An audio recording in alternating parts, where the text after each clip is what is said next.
Hello साथियों, एग्रीजोन के YouTube platform पर आप सभी का स्वागत है। मैं रवि कुमार। आज अपने जानेंगे एक ऐसी फसल के बारे में जिसका पता बहुत कम किसानों को है और जिसकी लागत भी कम आती है, बार बार बुआई भी नहीं करनी पड़ती और बंजर भूमि में या कहीं बरानी क्षेत्र में या खारे पानी वाली जमीन में भी ये अपनी बुआई कर सकते हैं, जिसका नाम है जी सब्जी।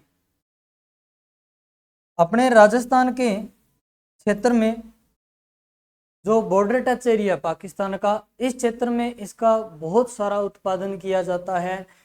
ये जो भारत में अभी जो टाइम में पीक पॉइंट पर है, इसका कारण क्या है कि जब से पाकिस्तान से अपने साझी के एक्सचेंज सिस्टम में थोड़ा परिवर्तन किया गया और प्रतिबंधित कर दिया गया कि साझी अब भारत में नहीं आ सकती, क्योंकि पाकिस्तान के साथ अपने रिलेशन वैसे भी बहुत अच्छे हैं।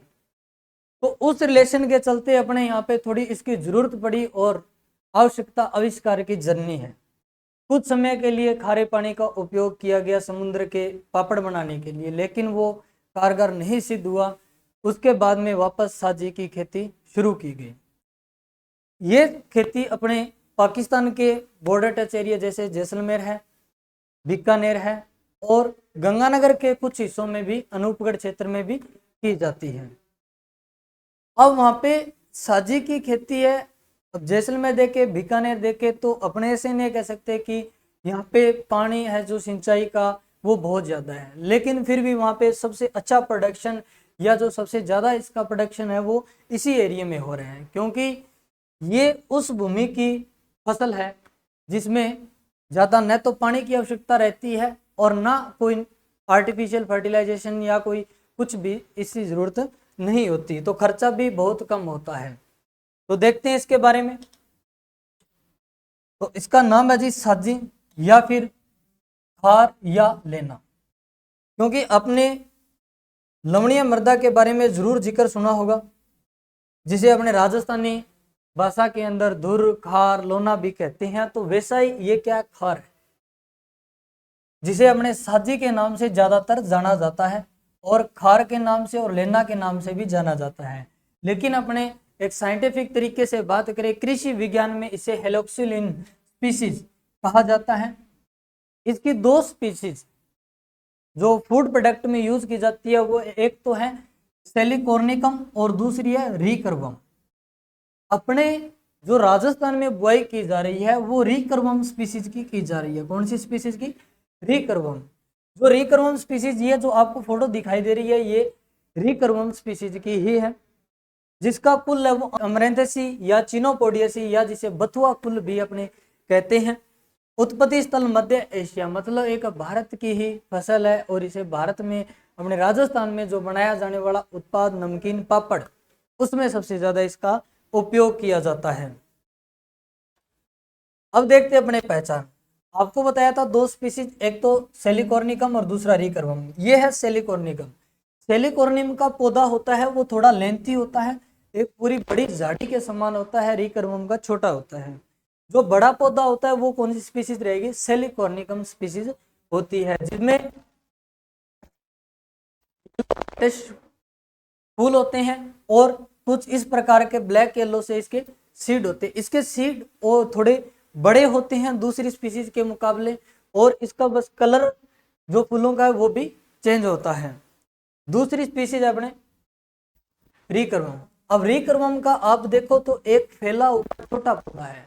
वास्तव में ये लगभग ज्यादा नहीं, 1 मीटर की ऊंचाई तक ही जाता है, इससे ज्यादा नहीं होती इसकी हाइट। उसके बाद में कटाई कर ली जाती है और इसके जो पुष्प होते हैं, जो अपने राजस्थान में वैरायटी है जिसकी हमने बुआई कर रहे हैं ज्यादातर, उसका जो रंग होता है पुष्प का वो पिंक कलर होता है।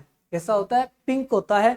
ये इसकी पहचान है। और ये थोड़ा एक बुश या झाड़ी नुमा ही पौधा होता है, जिसके सीड होते हैं वो डार्क ब्लैक होते हैं। इसके कैसे होते हैं? डार्क ब्लैक होते हैं। और सेलिकॉर्नियम के कैसे होते हैं? येलो ब्लैक होते हैं। तो ये इसकी रिकर्वम की पहचान, जो अपने राजस्थान में लाखों किसान इसकी बुआई करके अच्छी पैदावार लेके अच्छा मुनाफा भी कमा रहे हैं। तो अपने भी एक आपके, यदि आपके पास बरानी भूमि है या वहां पे आपको अदर फसल के लिए मीठे पानी की, या अपने कह दे कि जो इरिगेटेड वाटर है वो कम है, तो वहां पे इसकी अच्छी बुआई की जा सकती है, क्योंकि इसको जब अपने बुआई करते हैं तब ही ज्यादा जरूरत रहती है। तो देखिए अपने प्रवर्धन, प्रवर्धन इसका बीज के द्वारा भी होता है जी, अपने बीज की बुआई भी की जाती है, और अलैंगिक विधि द्वारा इसके तने का भी इस्तेमाल किया जाता है। और ये बहुवर्षीय पौधा है। कैसा है? बहुवर्षीय, मतलब एक बार अपने बुआई कर दी उसके बाद में अपने को 3-4 साल अपने को कोई जरूरत नहीं है इसमें अलग से सीड डालने की या फिर दोबारा बुआई करने की। 3 से 4 साल ये अच्छा प्रोडक्शन देती है। उसके बाद में कुछ पौधे हैं वो खराब हो जाते हैं या नष्ट हो जाते हैं, उनकी जगह अपने को या तो अदर प्लांट ट्रांसप्लांट कर दो या फिर अपने वहां पे नए सीड लगाते हैं, नए तने का अपने रोपण किया जाता है। भूमि इसके लिए रेतीली भूमि और लवणीय मृदा है वो तो इसका सोने पर सुहागा है। और सिंचाई प्रबंधन, तो सिंचाई अपने ओनली फॉर जब बुआई की जाती है, जड़ जमाव होता है, मतलब पौधा जब उग जाता है और उसकी वृद्धि है वो शुरू हो जाती है, उगने के बाद वृद्धि शुरू हो जाती है, उस हद तक इसको सिंचाई की जरूरत रहती है। बाद में ये पूरी वर्षा पर ही, अपने राजस्थान में लगभग खेती वर्षा पर निर्भर रहती है, और ये भी ऐसी खेती है जो वर्षा पर ही निर्भर है, बाद में सरवाइव कर जाती है, इसको इतनी ज्यादा सिंचाई की जरूरत नहीं पड़ती। तो अब सिंचाई की बात, सिंचाई में क्या होता है कि अपने अपने पास रिसोर्स नहीं है सिंचाई का, तो बहुत क्षेत्रों में क्या किया जाता है, टैंक के द्वारा आर्टिफिशियली दूर से पानी ला के भी दिया जाता है, क्योंकि एक हफ्ते में एक बार इसको पानी दे दे तो बहुत है। एक बार अपने छिड़काव कर दे पानी का वो चलेगा, इसको कोई प्रॉब्लम नहीं है, जब तक इसका जड़ जमा हो तब तक पानी देना है, उसके बाद में ये पूरी वर्षा पर ही निर्भर करती है। और इस समय जब मानसून आता है तो मानसून के समय इसकी बहुत अच्छी पैदावार होती है, बरसात होगी और इससे बहुत अच्छी पैदावार होती है और बहुत ज्यादा मुनाफा भी इससे कमाया जा सकता है। ये स्पीसीज आप देख रहे हो कि ये भूमि है वो ज्यादा आपको रेतीली भूमि जैसी दिखाई दे रही है, और इसमें दूर दूर पौधे लगे हुए होते हैं, क्योंकि दूर दूर लगे होते हैं, क्योंकि भूमि ऐसी होती है कुछ जगह में पौधे हैं उग नहीं पाते तो खाली रह जाती है, वहां पे अपने दोबारा भी ट्रांसप्लांट करके भी वहां पे पौधे हैं वो ग्रो कर सकते हैं। और ये प्रजाति है वो रिकर्वम प्रजाति है। नेक्स्ट देखो प्रसंस्करण, अब फसल काट ली, बेचनी कैसे है, कहां तक इसका मुनाफा कितना मिलेगा, कैसे मिलेगा, इसकी प्रोसेसिंग क्या है। तो पहले इस फसल को कटाई की जाती है, ऊपर से जड़ से पौधा नहीं निकाला जाता, न जड़ के पास से कटाई की जाती, ऊपर से तने का कटाई की जाती है, जिया पके दिमाग की दरकत छांगा 20। तो उसके बाद इसको इकट्ठा कर लिया जाता है एक जगह, या फिर अलग अलग जगह भी इकट्ठा, अपने छोटी छोटी ढेरी के सामान भी इकट्ठे करके इनको 15 दिन तक सुखाया जाता है। 15 दिन सुखाने के बाद इसे जलाया जाता है। जी हाँ, अब फसल ऐसी जिसको जलाकर बेचा जाता है, बिल्कुल जलाकर बेचा जाता है। इस फसल को जब 15 दिन सूखने के पश्चात या तो एक जगह इकट्ठा करके खड्डा बनाया होता है, वहां पे इसको आग लगा दी जाती है, या फिर छोटी छोटी ढेरियों को ही जलाया जाता है। जलाने से इससे एक लिक्विड पदार्थ निकलता है, उस लिक्विड पदार्थ एक पत्थर के रूप में, एक स्टोन के रूप में, उसे ठंडा करने के बाद परिवर्तित हो जाता है एक पत्थर के रूप में। इस पत्थर का ही उपयोग किया जाता है, इससे जो राख बनती है इसका भी उपयोग किया जाता है। इस फसल को आप डायरेक्ट काट कर नहीं बेच सकते, इसकी पहले अपने को प्रोसेसिंग करनी होगी, जलाकर फिर ही बेचनी होगी। चाहे आप किसी कंपनी के साथ कॉन्ट्रैक्ट करके कॉन्ट्रैक्ट फार्मिंग कर रहे हो, या फिर आप अपने ओर से इस खेती को कर रहे हो, बाद में कंपनी को बेचना चाहते हो, या फिर अदर बहुत सारी फर्म है इसको लेती है, तो उनको यदि आप बेचना चाह रहे हो तो इसमें आपको डायरेक्ट सेलिंग नहीं होगी, इसको पहले आपको प्रोसेसिंग करनी होगी, जलाकर एक पत्थर के रूप में इसे बनाना होगा, फिर ही ये इसकी बिजाई है वो होगी। इसके ऊपर फिलहाल अभी अपने रिसर्च चल रहा है, वो बीकानेर के अंदर भी चल रहा है और काजरी इंस्टीट्यूट जोधपुर में भी चल रहा है। नेक्स्ट देखो इसके उपयोग, अब सबसे बड़ा उपयोग इसका यही है, पापड़ उद्योग। पापड़ उद्योग राजस्थान का फेवरेट खाना, खाने में बहुत ज्यादा यूज किया जाता है पापड़। नमकीन तो बीकानेर की वैसे ही फेमस है, तो बीकानेर में इसका सबसे ज्यादा उपयोग किया जाता है, नमकीन में और पापड़ में।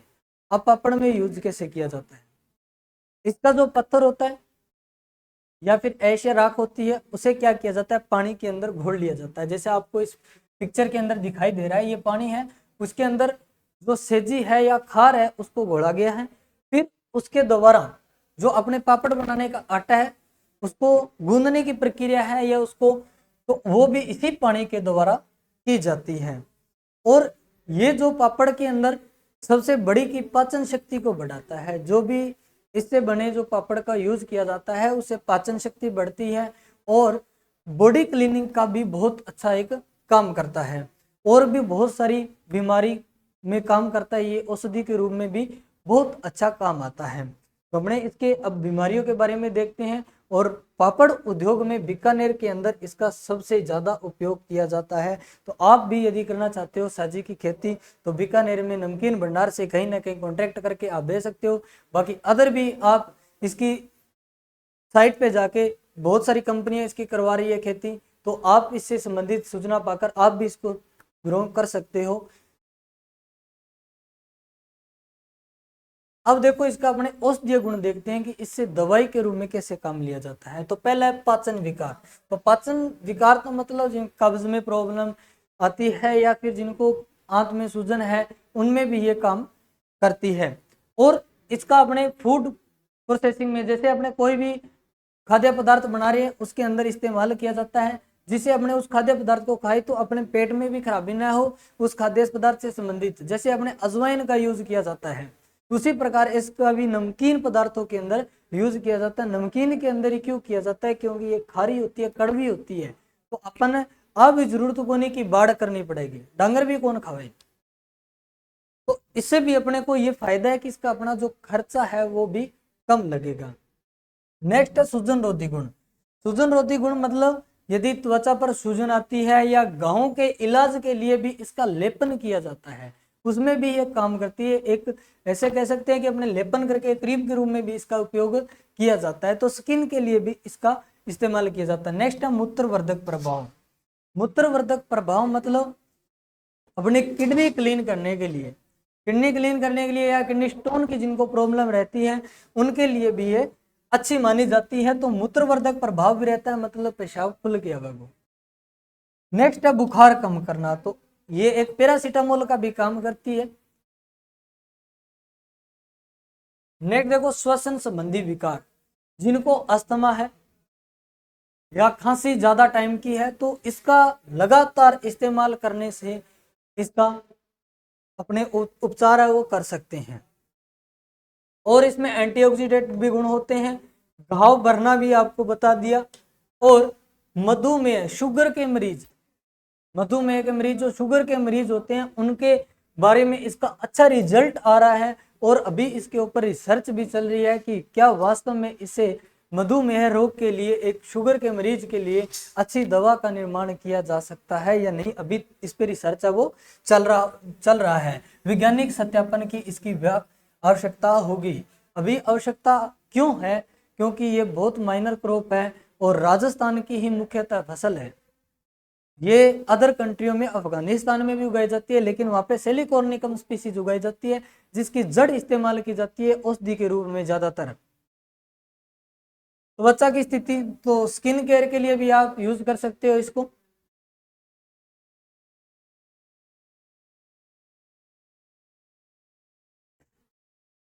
और नेक्स्ट है पारंपरिक टॉनिक। पारंपरिक टॉनिक मतलब ये परंपरा है वो इसकी सदा से चलती आ रही है। तो ये परंपरा सदा से चलती कैसे आ रही है, क्योंकि नमकीन पदार्थों के अंदर, भोज्य पदार्थों के अंदर इसका शुरू से उपयोग हो रहा है। रघुकुल रीत सदा चली आई, वो रघुकुल रीत ये सदा से चली आई है। बूढ़ या नापलडा ने ध्यान है बहुत सारो, लेकिन मैं बतावा को नहीं, क्योंकि थे कभी बैठो को नहीं बंद करने जब दिक्कत आवे। तो इससे पारंपरिक टॉनिक भी कहा जाता है, क्योंकि बहुत टाइम पहले से भी इसका इस्तेमाल किया जा रहा है। यदि पाकिस्तान में अपने देखें तो पाकिस्तान का जो सिंध प्रांत है या भावलपुर क्षेत्र है वहां पे इसका बहुत ज्यादा प्रोडक्शन किया जा रहा है। लेकिन भारत में तो प्रोडक्शन इसलिए किया जाने लगा क्योंकि आयात निर्यात जो अपने नियम थे वो पाकिस्तान के साथ कुछ अपने संबंध अच्छे होने के कारण फिट हो गए, तो उनके कारण उनको बस आना जाना बंद हो गया। अच्छे नियम है उनके, अच्छे अपने संबंध है, तो ज़्यादा है। अभी सभी को पता है पाकिस्तान के साथ अपने संबंध है वो कैसे चल रहे हैं, बिल्कुल नाजायज संबंध चल रहे हैं। और इसके कारण क्या हुआ कि भारत में, राजस्थान में इसकी आवश्यकता पड़ी। आवश्यकता पड़ने पर इसका प्रोडक्शन है वो किया जा रहा है और इसका बहुत अच्छा हर एक किसान है वो उपयोग करके, इसकी बुआई करके बहुत अच्छा प्रोडक्शन ले सकता है और मुनाफा भी अच्छा कमा सकता है। नेक्स्ट अपने बात करें कि अपने इंस्टीट्यूट में एग्रीकल्चर, कृषि से संबंधित सारे कोर्सेज की तैयारी करवाई जाती है। तो यदि आपका भी कोई बच्चा या आपका भी कोई सहपाठी या कोई आपका दोस्त कृषि विषय में आना चाहता है तो 11th 12th और इसके अलावा उसने 11th 12th कृषि विषय से एग्रीकल्चर सब्जेक्ट से की है, उसके अलावा इंट्रेंस एग्जाम की, जैसे जेट हो गया या सीयूटी हो रहा है या अदर पीजी एग्जाम है, उनके भी अपने प्रिपरेशन है वो करवाई जा रही है। इसके लिए अपने ऑफलाइन बैच और ऑनलाइन बैच दोनों ही चलाए जा रहे हैं। ऑनलाइन यदि आपको बैच ज्वाइन करना है तो हमारी application Agrizone classes Google Play Store से डाउनलोड करके आप ज्वाइन कर सकते हो। और ऑफलाइन बैच भी अपने न्यू बैचेज है वो जेट के वो शुरू हो चुके हैं और सीयूटी के बैच भी न्यू स्टार्ट हो गए, इंग्लिश और हिंदी मीडियम दोनों। और अपना इंस्टीट्यूट है वो पंचायत समिति के पास जेएनवी कॉलोनी बीकानेर में है। और इससे ज़्यादा जानकारी चाहते हो तो अपना कॉन्टैक्ट नंबर अकेडमी का 9216888342 से आप संपर्क करके इससे भी ज़्यादा जानकारी कोर्सेज के बारे में आप प्राप्त कर सकते हो। तो ये जानकारी आपको कैसी लगी? न्यू अपडेट के लिए हमारे चैनल पे एग्रीजोन बीकानेर पे बने रहिए और चैनल को सब्सक्राइब कर लीजिए। और अच्छा लगा तो वीडियो को शेयर भी कीजिए ताकि अदर किसानों को भी इसका फायदा मिल सके। Thanks for watching.